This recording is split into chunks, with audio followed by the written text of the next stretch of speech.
ఎక్కడికి వెళ్ళారు చూసారా? టైం 5 అయిందిగా, మందు కొడుతుంటాడు. పెద్దామే మా ఆయన ఏమన్నా చూసావా? వాడు మందు కొడుతుంటాడా? అన్నా మా ఆయన చూసారా? వాడు ముందు కొడుతుంటాడా? అయిపోయినవరా ఈ రోజు తాగిపోతున్నాయా నా చేతిలో. బావా నీ పిల్లని నీ ఎత్తుక్కుంటూ వస్తుందిరా, ఎక్కడున్నావు?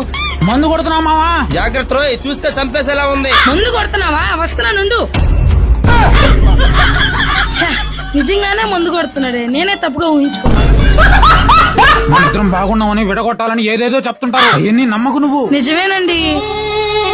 ఏమక్క ఒక్కదానే పని చేసుకుంటున్నావు? మా ఆయనకి ఆరోగ్యం బాగలేక హాస్పిటల్ పాలయ్యాడమ్మా. లక్షల్లో అప్పులు పాలైపోయి నేనే ఏదో ఒక పని చేసుకుని పిల్లల్ని చదివించుకుంటున్నా. అయ్యో పాపమండి, ఇంత చిన్న వయసులో అప్పులు పాలయ్యారు, ఎలా బతుకుతారో ఏమో. మీకేమైనా అలా అయితే నా పరిస్థితి ఏంటండి? నువ్వేం బాధపడకే, మన ఇంట్లో ఎవరికేం ఆరోగ్యం బాగాలేకపోయినా గానీ అప్పులు పాలవకుండా హెల్త్ ఇన్సూరెన్స్ తీసుకోన్నానే. హెల్త్ ఇన్సూరెన్సా? ఎందుకు మీకు పదే పదే ఇంతలా రిక్వెస్ట్ చేస్తున్నానంటే, ఏదైనా తిరిగి తీసుకోవచ్చు కానీ మనకు ఆరోగ్యం బాగాలేక ఒక్కసారి హాస్పిటల్ పాలైతే ఈ హెల్త్ ఇన్సూరెన్స్ తీసుకుందామన్నా గానీ ఛాన్స్ ఉండదండి. మీ చుట్టుపక్కల మీరు గమనించుంటారు, హాస్పిటల్ పాలయ్యి ఆ అప్పులను తీర్చుకోవడానికి జీవితాంతం కష్టపడే వాళ్ళని చూసే ఉంటుంటారు. అందుకే మీ అందరినీ రిక్వెస్ట్ చేస్తున్నాను, దయచేసి ఒక హెల్త్ ఇన్సూరెన్స్ అయితే మీ ఫ్యామిలీ కోసం తీసి పెట్టుకోండి. ఈ ఇన్సూరెన్స్ అనేది మనకు ఉండింది అనుకోండి, ఎటువంటి టెన్షన్ లేకుండా ప్రశాంతంగా అయితే పడుకోవచ్చు. ఫర్ ఎగ్జాంపుల్, నేనే ఒక బైక్ మీద వెళ్తున్నాను అనుకోండి, నాకు ఏదైనా అనుకోకుండా ఒక పెద్ద యాక్సిడెంట్ అయ్యి సడన్ గా ఒక 10 లక్షల రూపాయలు ఖర్చు పెట్టాల్సిన పరిస్థితి వచ్చినప్పుడు అప్పటికప్పుడు 10 లక్షలు అంటే నా ఫ్యామిలీ భరించడం కూడా కష్టమే అండి. అందుకే నేను రైల్వే ఇన్సూరెన్స్ ఉన్నప్పటికీ పర్సనల్ గా ఒకటి ఖచ్చితంగా ఉండాలని చెప్పి నా ఫ్యామిలీ మొత్తానికి ఒక హెల్త్ ఇన్సూరెన్స్ అయితే తీసి పెట్టుకున్నాను. మార్కెట్ లో మీకు ఎక్కడైనా సరే ఈ హెల్త్ ఇన్సూరెన్స్ అయితే దొరుకుతుందండి. బ్యాంకుల్లో, ఆన్లైన్ లో ఎక్కడైనా సరే దొరుకుతుంది. మీరు ఎక్కడైనా సరే తీసుకోవచ్చు. నేనైతే ఒక దగ్గర తీసుకున్నాను. మిమ్మల్ని ఖచ్చితంగా అక్కడే తీసుకోమని చెప్పి ఫోర్స్ చేయడం లేదు. ఇక్కడ ఏంటంటే చాలా చిన్న అమౌంట్లు నెలకు 400-500 కట్టుకుంటూ కోట్లలో అయితే కవరేజ్ అయితే పొందొచ్చండి. పైగా ఇక్కడ రకరకాల కంపెనీలు ఉంటాయి.